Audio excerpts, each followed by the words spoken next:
Good morning, students. Today we will start with our next topic, that is the immunoglobulin, their structure and the classes. Now, what are the immunoglobulin? Immunoglobulin is another name of the antibody. So, before this we have studied the chapter antigen, in which we have studied the different types of antigen, that is the what are the different types of antigen and what are the properties of antigen, what are epitopes, what are the antigens of the B cell and the T cell. Now in this chapter we will study in detail the structure of the immunoglobulins, that is the structure of the antibody and its different classes. So basically we have 5 classes of antibodies or the immunoglobulins, which we will discuss in detail in this chapter, and their function also. So immunoglobulins are what? These are actually the serum glycoproteins. They are present in the normal human serum and they are of glycoproteinaceous nature, right? And their abbreviated form is AB. If we talk about antibodies, then we will write its abbreviated form as AB, and if we call them as immunoglobulin, then their abbreviated form is IG, right? Now, what are immunoglobulins or the antibody molecules? They are the surface receptor which are present over the B cell. ये diagram हमने class में बहुत बार बनाया है, जिसमें B cell बनाया है और B cell के बाहर जो है ये Y shaped structure जो है वो हमने बनाए हैं. So what are these? These Y shaped structure are what? These are the antibody molecules and these are the part of the humoral immune system. ठीक है? So B cell and its antibody molecules, they form the part of the humoral immune system, whereas the T cells and its various other types, they form the part of the cell mediated immune system, and they provide the third line of defense. Now let me tell you again that what are the first and the second line of defense. The first line of defense, if we talk about the first line of defense, the first line of defense, it includes the physical barriers. ठीक है? इसमें आपके physical barriers आएंगे जिसमें आपकी skin और mucus membrane आती है. If we talk about the second, ये थोड़ा सा मैंने यहाँ पे लिखा हुआ है. If we talk about the second line of defence, the second line of defence, it includes the cell such as the phagocytes and your macrophages and the cytokines etc. These are also the non-specific, जो आपका first line of defence है जिसमें आपके skin और mucus membrane आएंगे, ये भी जो है वो नॉन स्पेसिफिकली काम करते हैं. और आपका जो सेकेंड लाइन ऑफ डिफेंस है, that is the cells such as the phagocytes, microphages, they also act non specifically, means they are the part of the innate immune system, और उनका जो एक्शन है वो हर एंटीजन के लिए एक जैसा होगा, चाहे एंटीजन कैसा भी हो. Whatever the foreign body which enters in your body, the first and the second line of defense, they behave in a similar manner to all the antigens. Now the third lines of defense. Third line of defense, that includes the specific interaction. The specific interaction between the antigens and the B cells and the T cell. ठीक है? तो ये वाला जो हमारा third line of defence है बच्चों, it is a highly specific, whereas the first and second line of defense, which is a part of innate immune system, that is non-specific. Okay, so third line of defense is actually a part of the acquired immune system, whereas the first and the second line of defense, it is the part of the innate immune system.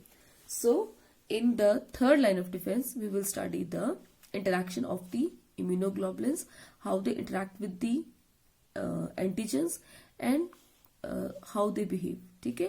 और इसमें T cell का भी जो है वो आ जाता है कि टी सेल के साथ जो है वो इंटरेक्शन किस तरह से होती है. ठीक है? लेकिन इस चैप्टर में हम सिर्फ बी सेल से जो रिसेप्टर मॉलिक्यूल रिलीज होते हैं, दैट इज द इम्यूनोग्लोबुलिन, उन्हीं के बारे में डिटेल में पढ़ेंगे. The B cells on activation, they form the plasma cells, and plasma cells that give rise to the number of the immunoglobulins, the different types of the immunoglobulins. Now these are also called as the gamma globulins. Antibodies को हम gamma globulins से बोलते हैं. Why they are called so? Because when the electrophoresis of the serum protein is done, जब आप serum protein का electrophoresis करते हैं, electrophoresis आपने अभी recently botany में भी बायोटेक्नोलॉजी के पेपर में अच्छे से पढ़ा होगा. So जब हम electrophoresis करेंगे gamma globulins का, आपके सीरम प्रोटीन्स का, तो उसमें क्या होता है, जो डिफरेंट सीरम प्रोटीन्स हैं, हमारे ब्लड सीरम में जितने प्रोटीन्स हैं, they arrange themselves in the electrophoretic plate depending upon their charges and the size. ठीक है, तो उस इलेक्ट्रोफोरेसिस में जो आपके गामा ग्लोबुलिन, आपके जो ग्लोबुलिन्स हैं, इम्यूनोग्लोबुलिन्स और एंटीबॉडीज हैं, they are seen at the gamma region. उसके रीजन्स होते हैं इलेक्ट्रोफोरेसिस में, इलेक्ट्रोफोरेसिक जो प्लेट है उसके डिफरेंट रीजन्स होते हैं, अल्फा, बीटा, गामा।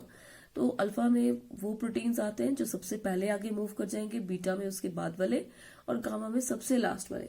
तो गामा रीजन में हमें मिलेंगे आपके ये एंटीबॉडी मॉलिक्यूल्स और the immunoglobulins which are moving at the slowest rates. ठीक है, so that's why we are calling them as gamma globulins. Why? Because they are seen moving at the slowest rate in the gamma region during the electrophoresis of the blood protein. ठीक है, now these are the high molecular weight proteins and the molecular weight is between 1.5 lakh to 9.7 lakh. Now coming to their discovery, who discovered them? They were discovered by Potter, Edelman and Nisonov in 1959. ये जो नाम है, who discovered antibody molecule, this was asked in the previous year examination. One word में कई बार ऐसे question पूछ लेते हैं, तो जो भी इन्वेंशंस होती हैं वो आपने अच्छे से लर्न करनी है। सो इन 1959 it was discovered by Papin, Edelman and the Nesonov. They discovered the antibody molecule structure in the rabbit egg. Rabbit के एग में जो प्रोटीन्स थे, जब उसकी डाइजेशन की उन्होंने पैपेन एंजाइम के साथ और साथ में सिस्टीन डाला, तो उन्होंने ऑब्जर्व किया कि ये जो इम्यूनोग्लोबुलिन या एंटीबॉडी मॉलिक्यूल था वो 3 पार्ट्स में डिवाइड हो गया। This is the equation and that immunoglobulin was actually the IgG. मैंने पहले बताया कि 5 टाइप्स ऑफ इम्यूनोग्लोबुलिन्स होते हैं, ये आपने जूनियर क्लासेस में भी सुना होगा। IgG is one of the most important type of the immunoglobulin. तो वो ये वाला इम्यूनोग्लोबुलिन जो था वो रैबिट एग में था, जिसके साथ ये तीनों लोग एक्सपेरिमेंट कर रहे थे। तो जब इसको डाइजेस्ट किया पैपेन के साथ, इट वाज डाइजेस्टेड और it was broken into 3 fragments which includes the 2 Fab arms and 1 Fc region. ठीक है, अब ये चीज क्या है, जब उन्होंने उस मिक्सचर को जो ऑब्टेन किया गया पैपेन के साथ ट्रीट करने के बाद, जब उसको कूल किया, so they saw that a region was crystallized. तो वो वाला रीजन जो फ्रेगमेंट्स, इम्यूनोग्लोबुलिन्स के फ्रेगमेंट जो थे वो क्रिस्टलाइज हो गए, that fragments were called as the crystallized fragment. ठीक है, जो पार्ट क्रिस्टलाइज हो गया उसका नाम दे दिया FC region because that was crystallized, so that was called as the crystallized fragment. And when it was interacted with the antigen, जब उसके साथ antigen डाला गया, so it don't have the capability to interact with the antigen. ठीक है, तो ये वाला region जो crystallize हुआ cold में was called as the crystallized fragment and that don't have the capability to combine with the antigen. Another region which was not crystallized in the cold, when antigen was added to it, it got attached. That means this was that region which have the capability to attach to the antigen. तो antibody molecule का वो part जो antigen के साथ attach होगा, that was called as the Fab और the fragment antigen binding और the antigen binding fragment.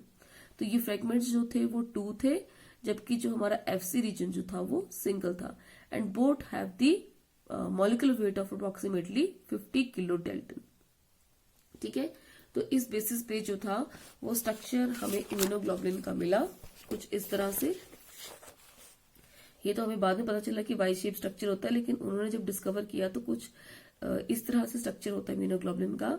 4 chains होती हैं, ये आपकी चेन्स आ गई 4, 1, 2, 3 एंड 4। तो जब इसको पैपेन से ट्रीट किया, so that was broken at this region. इस रीजन पे ये ब्रेक हो गए। एक्चुअली ये रीजन कौन सा होता है, हिंज रीजन होता है, जहां पे पैपेन और बाकी एंजाइम्स जो है वो एंटीबॉडी मॉलिक्यूल को क्लीव कर देते हैं, so that we have the 3 fragments of the antibody molecule when treated with a hydrolytic enzyme. This region which got crystallized in the cold called as the FC region or the crystallizable fragment, and the another two regions are called as the Fab arms or the fragment antigen binding. Look here, this black dot is representing the antigen. So this is the region where the antigen will bind, and this is the region where the break is called as the hinge region. Okay, so this is the this was the experiment which was done by these three people, that is the Nissenhoff, Edelman and the Potter. अब इसका हम करेंगे detail structure. ठीक है, तो आपकी book में ये डायग्राम दिया हुआ है, इससे हमने डिटेल स्ट्रक्चर इसका स्टडी करना है कि क्या क्या इसमें डिटेल में एंटीबॉडी मॉलिक्यूल्स में हमें क्या क्या देखने को मिलेगा. ये जो डायग्राम है बच्चों, मैंने ये यहां से नहीं किया है बिकॉज ये डायग्राम मुझे यहाँ पे इतना ज्यादा एक्सप्लेनेटरी नहीं लगा है.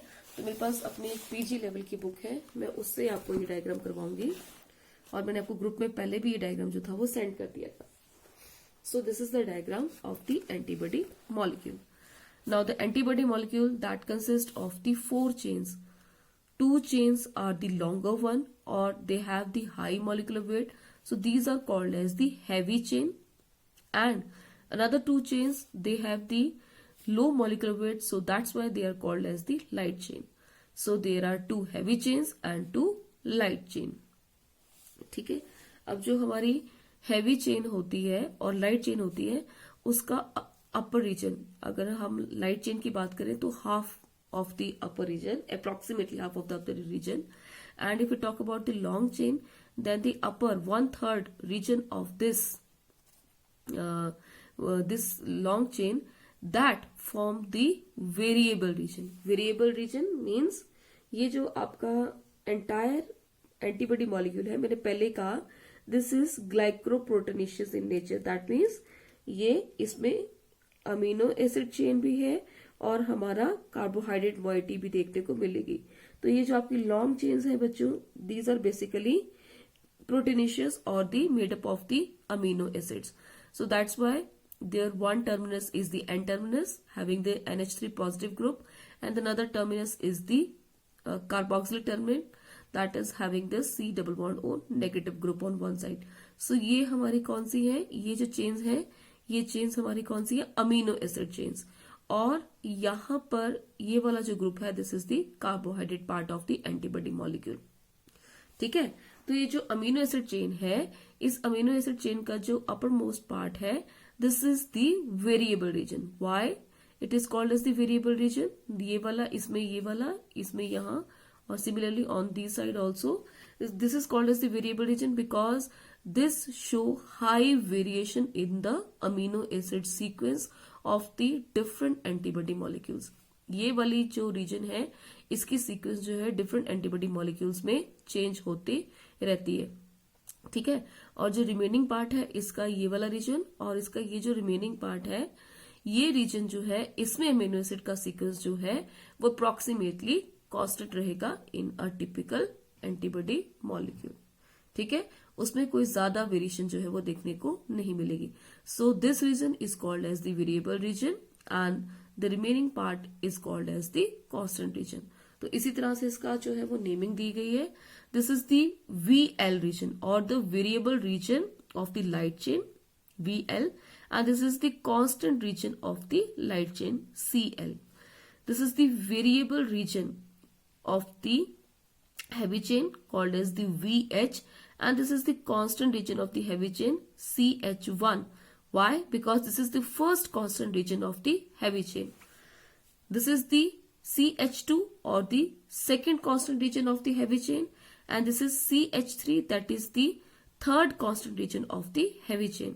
तो जिस तरह से यहाँ पर नेमिंग दी गई है, उसी तरह से नेमिंग यहाँ पे भी आएगी. Variable region of the heavy chain, first constant region of the heavy chain, second constant region and the third constant region. ठीक है, सो इस तरह से हेवी चेन के सेगमेंट्स के नेम आ जाएंगे, और इस तरह से आपके लाइट चेन के सेगमेंट के नेम आएंगे. Now look, the various amino acids within this chain, they are interconnected to each other with the help of the intermolecular disulfide bond. तो जगह जगह पर यहाँ पर हम देख रहे हैं कि हमारे डाइसल्फाइड बॉन्ड्स जो है वो प्रेजेंट है. ठीक है, Now this carbohydrate part is present in the second constant region of the heavy chain. ठीक है, तो यहाँ पे कार्बोहाइड्रेट ग्रुप भी हमारा लगा होगा. Now coming to these two, that is the heavy chains and light chain in detail. जो आपकी लाइट चेन होती है बच्चों, ये लाइट चेन जो है ये 2 टाइप्स की हो सकती है. ठीक है, ये वाला रीजन तो सबका अलग ही रहेगा, वेरिएबल रीजन तो अलग ही रहेगा, लेकिन जो कांस्टेंट पार्ट है ये भी आपका 2 टाइप्स का हो सकता है. It may be of one type, that is kappa, or the another type called as the lambda. ठीक है, there are 2 allotypes, kappa and the lambda. या ये kappa हो सकती है या ये lambda हो सकती है. अब ये kappa और lambda कहाँ से आए? It was named on the basis of the scientist who discovered them, called, and the name of the scientists were the Kohn, Golden, Lapari. ठीक है, तो अगर एक तरफ की जो लाइट चेन है वो कैपा होगी तो दूसरी तरफ की लाइट चेन भी हमारी कैपा ही होगी. अगर एक तरफ की लाइट चेन हमारी लैम्डा होगी तो दूसरी भी क्या होगी? लैम्डा होगी. Mean to say that a single antibody molecule will have either kappa type of the light chain और the lambda type of the light chain. ऐसा नहीं होगा कि एक तरफ की लाइट चेन कैपा है और दूसरी तरफ की लाइट चेन आपकी लैम्डा है. ठीक है, तो इस तरह से नहीं होगा. और इसके बीच में भी आपका इंटरमॉलिक्यूलर डाइसल्फाइड बॉन्ड जो है वो हमें देखने को मिलेंगे. ठीक है, अब ये जो लाइट चेन है it have approximately 214 amino acids और इसमें से approximately half, that is the 107 to 110 amino acids, they form the variable region and the remaining they form the constant region. Now coming to the light chain, heavy chain. Heavy chain is having the higher molecular weight, and the molecular weight of the heavy chain, that is approximately 330 to 440 amino acids, depending upon the different types of the immunoglobulins. ये जो हमारे अलग अलग तरह के immunoglobulins हैं 5 types के, उनमें इन चेन का जो साइज है और इनका जो स्ट्रक्चर है वो थोड़ा थोड़ा सा वेरी करता है. ठीक है, तो ये जो एंटीरियर मोस्ट पार्ट होगा यहाँ पर वेरिएबल रीजन रहेगा, बाकी जो है हमारा कांस्टेंट रीजन रहेगा. और ये जो शेडेड पार्ट है, this part is called as the hinge region, which have the disulfide bonds, and the number of disulfide bonds that may vary from 1 to 5 depending upon the type of the immunoglobulins. Different types of immunoglobulins में इन disulfide bonds का number जो है वो very कर सकता है. ठीक है, सो ये हिंज रीजन वो रीजन होता है which allows the free movement of the Fab arms over the antibody molecules. इस हिंज रीजन के ऊपर आपके जो एंटीबॉडी मॉलिक्यूल्स है ऊपर का upper part, that is the Fab arm that freely moves.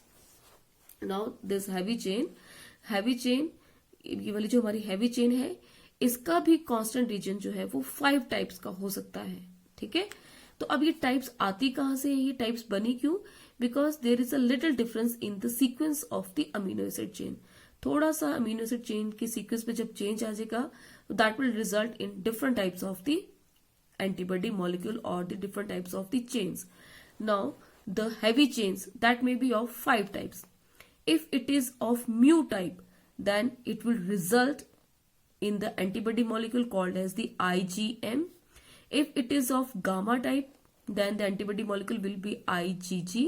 If it is of alpha type, then it will be of the molecule IgA, and if it is of delta type, then it will be IgD, and it is of epsilon type, it will result in IgE. ठीक है, तो depending upon कि कौन कौन सी आपकी heavy chains हैं, ये हमारे ग्रीक लेटर्स हैं. इन ग्रीक लेटर्स को यूज किया गया है हैवी चेन्स को रिप्रेजेंट करने के लिए जो डिफरेंट टाइप्स की हैं, और जिस तरह की भी हैवी चेन प्रेजेंट होगी उसी तरह का वो एंटीबॉडी मॉलिक्यूल होगा. ठीक है, तो ये आपकी बुक में भी ये चीजें हमें दी हुई हैं. There are the 5 classes of the antibody molecules. If gamma अगर आपकी हैवी चेन है तो हम उस इम्यूनोग्लोबुलिन को IgG बोलेंगे. If it is of alpha then A, mu then M, delta then D, and epsilon then we call as that antibody molecule that is IgE. ठीक है, तो कौन सी वाली हैवी चेन प्रेजेंट है, this will show that which type of antibody molecule is this. Now this region in case of the heavy chain, जो हमारा नीचे का रीजन है, और जो ये अपर की रीजन है, ये जो हमारा वेरिएबल रीजन है, इसमें भी अब मैंने पहले बताया कि जो हमारा वेरिएबल रीजन है इसकी जो लेंथ है अप्रोक्सीमेटली 110 अमीनो एसिड्स है। इसमें से भी जो अपर मोस्ट रीजन है, थोड़ा सा ऊपर का रीजन